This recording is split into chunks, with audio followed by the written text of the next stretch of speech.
Hello and welcome to the Unschooling channel. Between June 24th and 27th, 2010, I attended the 7th Annual Alternative Education Resource Organization Conference in Albany, New York.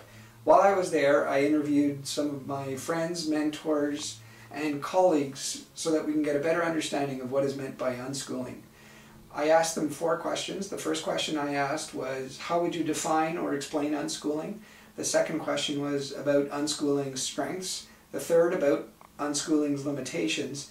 And finally, different people use different terms to refer to unschooling, so I just asked what was their preferred term for referring to a learner-centered democratic approach to educating young people, or anybody really.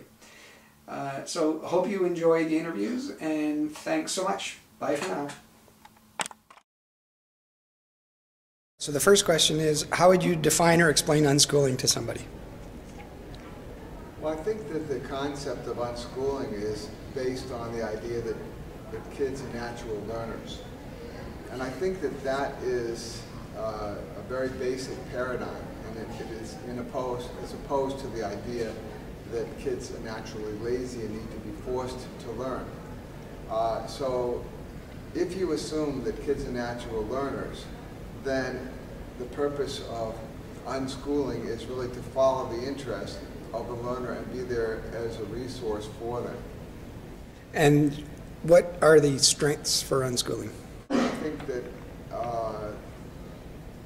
that's inherent in the idea that kids are natural learners.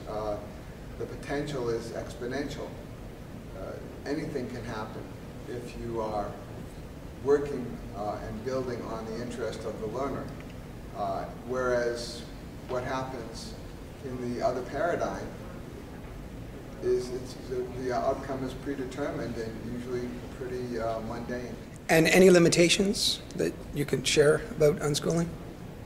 Yeah, I think that kids who are raised as unschoolers are very, very dangerous to the system.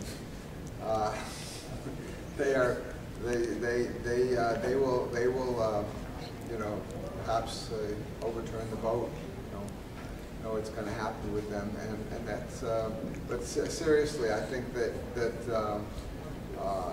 this is why we don't probably have a whole society of people like that, because with so many dynamic people, it means a very dynamic balance has to be created.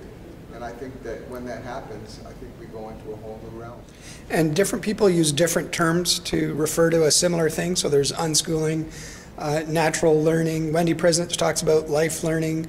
Ron Miller talks about organic learning or holistic learning. John Gatto talks about open source learning. Is there anything that you're partial to, or?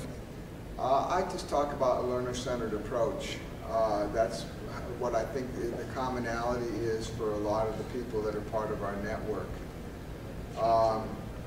Some people could argue that you don't want to have as your basic definition something that's negative on something, when it's not, and talk about what it is.